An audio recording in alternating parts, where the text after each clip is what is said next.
Stan Humphries, we had new home sales for February of 540,000. Wall Street was looking for 460,000. So why was Wall Street so wrong? Clearly the weather didn't discourage a lot of buyers and sellers out there. Yeah, it was a huge surprise to the upside. It's a couple different factors. One, we did have some demand that had been deferred from bad weather in December and January that finally got paid back in the February numbers. So some of that was makeup. But I think the other big thing that drove those numbers was the fact that you actually saw the median price of new homes come down about 7%.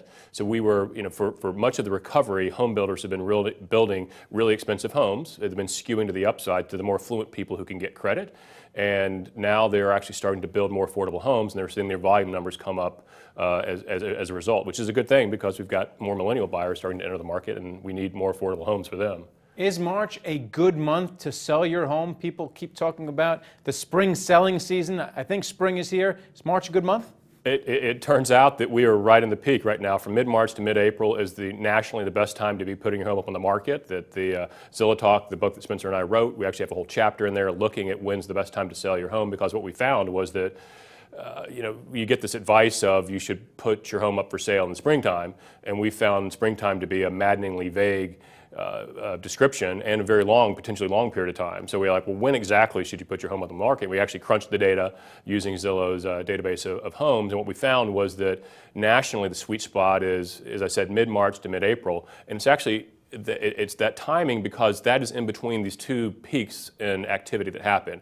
The peak of when homes are listed online is January and February, but people don't actually start to contact real estate agents until April and May. So those are kind of two peaks in the market, and mid-March to mid-April is kind of right in between those two peaks, and that means that your house is at the top of the search results right when people go to start to contact agents, so it's fresh in people's minds, and that turns out to make a big difference. What about for buyers out there? Is March a good month to be shopping, or will they get a better deal in December when it's around Christmas time and people are looking for Christmas gifts? Well, if you want the best deal for buyers, that's going to be in the wintertime. So November and December is when homes sell for there's the biggest discount relative to what you would expect them to sell for otherwise.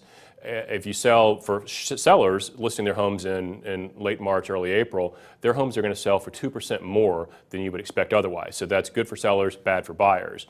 Now, as I said, the best time for buyers is November, December, but of course that's when inventory is the lowest. So it depends on it. As a buyer, do you care about getting the best deal, or do you care about seeing the most inventory? Because if it's the most inventory, you want to shop in the springtime.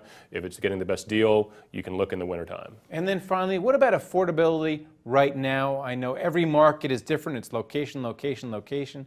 That said, you have low mortgage rates, you have wages moving up, you have a growing economy, but are homes cheap?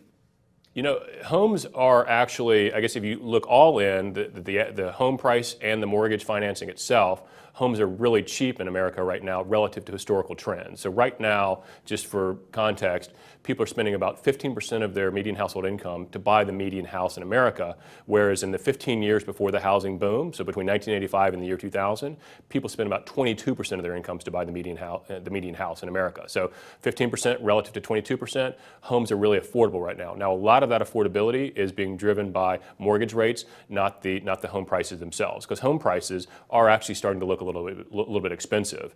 And in fact, that margin between 15 and 22% nationally, if you look in some markets like the Bay Area and Southern California, they're already back up above. Even with these low mortgage rates, they're spending more money than they have historically in those markets, which is a little bit of concern because it does not leave a lot of headroom for rates to go back up. All right. Thanks a lot, Stan. Yeah. Thank you. Thank you for watching The Street.